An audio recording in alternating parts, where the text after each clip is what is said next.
করেছে।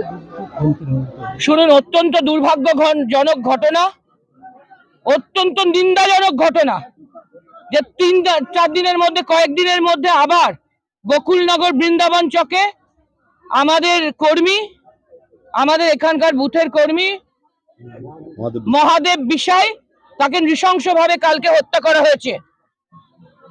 তার ছেলে, 2 ছেলে, ভীম অর্জুন, আরেকজন ছেলে ট্রেনে আসছে, মা ভাই সব এখানে বর্তমান। তাদের সঙ্গে আমাদের কথা হলো, তাদের দিকে তাকানো যাচ্ছে না, কি বলবো তাদের। এটুকুই শুধু বলতে চাই, বিরোধী দলনেতা যদি মনে করে থাকে যে তার এত ভয় করছে, লোডশেডিং করে অন্যায়ভাবে অন্ধকারে জিতে তার এত হাঁটু কাঁপছে যে রোজ রোজ তৃণমূল কর্মীদের মেরে সে ভয় দেখাবে আর নিজে জিতে বেরিয়ে যাবে, ভুল করছে।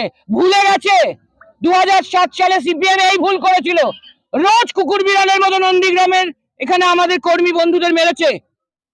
11 হাওয়া হয়ে গেছে তারা, সেই একই রাস্তায় বিজেপি আজ পথে হাঁটছে। অত্যন্ত নিন্দাজনক, নিন্দার ভাষা নেই। নন্দীগ্রাম কখনোই এটা ক্ষমা করবে না। এইভাবে রোজ রোজ যদি তৃণমূল কর্মীকে মেরে ভয় দেখিয়ে ভাবে যে ওরা মার দিয়া কেল্লা, এতে মানুষ ভয় পায় না, মানুষ মরিয়া হয়ে যায়। 7 সালে প্রমাণ হয়েছে, আবার 26-এ প্রমাণ হবে। আমি আবার বলছি, পিপিলিকার পাখা বাজায় মরিবার তরে। 7 সালে এই জিনিস সিপিএম করেছে, প্রতিদিন গোটা 7 সালে কুকুর বিড়ালের মতন এখানে কর্মী বন্ধুদের মেরেছে তৃণমূল কংগ্রেসের সাধারণ মা ভাই বোনেদেরকে। তার জবাব রাজনৈতিকভাবে 11 পেয়েছে তো। এই সুশান্ত ঘোষ, দীপক সরকার, লক্ষণ শেঠরা সেই রাস্তায় বিরোধী দলনেতারা হাঁটছে, মোদীবাবুর চেলারা হাঁটছে একই রাস্তায়। ভাবছে প্রত্যেক দিন 17 দিন, 15 দিন, 12 দিন, 13 দিন মেরে ভয় দেখাতে পারবে, পারবে না। অত্যন্ত নিন্দাজনক ঘটনা। আর বিরোধী দলনেতা যদি লোডশেডিং এ অন্ধকারে চোরা পথে না জিতে থাকে, তাহলে তো তার বাপের বেটা হওয়া উচিত। তার এলাকায় রোজ কেন লোক মারা যাচ্ছে, সে তার পাশে নেই কেন? তাদের পরিবারের পাশে নেই কেন? ওই বিষ্ণুপদ মন্ডলেরও বাড়ির পাশে আসেনি, থানা থেকে চলে গেছে। এখানেও মহাদেব বিষয়, আমি কলকাতা থেকে চলে এলাম, আমাদের সবাই এখানে আছেন, ওরা আসতে পারেনি কেন? ও নাকি এখানে জিতেছে? জিতেছে তো দম কই?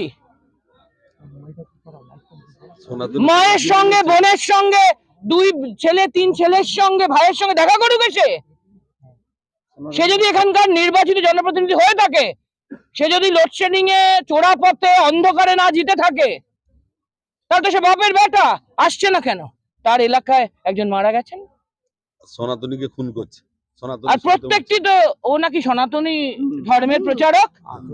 বিষ্ণুপদ মন্ডল হিন্দু ভাই নন, মহাদেব বিষয় হিন্দু ভাই নন। যারা মারা যাচ্ছেন তার জন্য কেউ চোখের জল পড়ছে না? সনাতনী পরাকাষ্ঠা বিরোধী দলনেতাকে আর তার চতুর্দশ পুরুষ যারা বসে আছেন, বিজেপির সবাইকে ধিক্কার জানাই, ধিক্কার জানাই, ধিক্কার জানাই। এই রাস্তায় হেঁটে সিপিএম জলাঞ্জলি দিয়ে গেছে, এই রাস্তায় হেঁটে ওরাও জলাঞ্জলি দিয়ে যাবে। মানুষ এই জিনিস ছাড়বে না।